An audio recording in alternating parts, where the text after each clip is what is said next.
Vice बाप 5। जब तू खुदा के घर को जाता है तो संजीदगी से कदम रख, क्योंकि शिनवा होने के लिए जाना अहमकों के से ज़बीहे गुजरानने से बेहतर है, इसलिए कि वो नहीं समझते कि बदी करते हैं। बोलने में जल्दबाजी ना कर, और तेरा दिल जल्दबाजी से खुदा के हुजूर कुछ ना कहे, क्योंकि खुदा आसमान पर है और तू ज़मीन पर, इसलिए तेरी बातें मुख्तसर हों।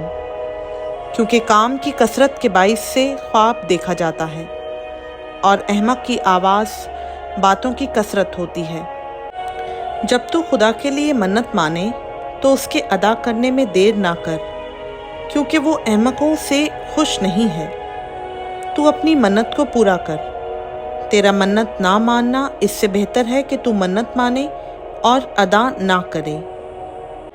तेरा मुंह तेरे जिस्म को गुनहगार ना बनाए, और फरिश्ता के हुजूर मत कह कि भूल चूक थी। खुदा तेरी आवाज़ से क्यों बेजार हो और तेरे हाथों का काम बर्बाद करे, क्योंकि ख्वाबों की ज़्यादती और बतालत और बातों की कसरत से ऐसा होता है। लेकिन तू खुदा से डर। अगर तू मुल्क में मस्कीनों को मजलूम और अदल व इंसाफ को मतरूक देखे तो इससे हैरान ना हो, क्योंकि एक बड़ों से बड़ा है जो निगाह करता है, और कोई इन सब से भी बड़ा है। ज़मीन का हासिल सबके लिए है, बल्कि काश्तकारी से बादशाह का भी काम निकलता है। ज़रदोस्त रुपया से आसूदा ना होगा, और दौलत का चाहने वाला उसके बढ़ने से सेर ना होगा। ये भी बुतलान है। जब माल की फरावानी होती है तो उसके खाने वाले भी बहुत हो जाते हैं, और उसके मालिक को सिवा इसके कि उसे अपनी आंखों से देखे और क्या फ़ायदा है।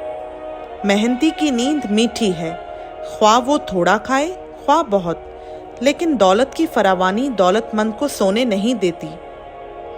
एक बलाए अजीम है जिसे मैंने दुनिया में देखा, यानी दौलत, जिसे उसका मालिक अपने नुकसान के लिए रख छोड़ता है, और वो माल किसी बुरे हादसा से बर्बाद होता है। और अगर उसके घर में बेटा पैदा होता है तो उस वक्त उसके हाथ में कुछ नहीं होता।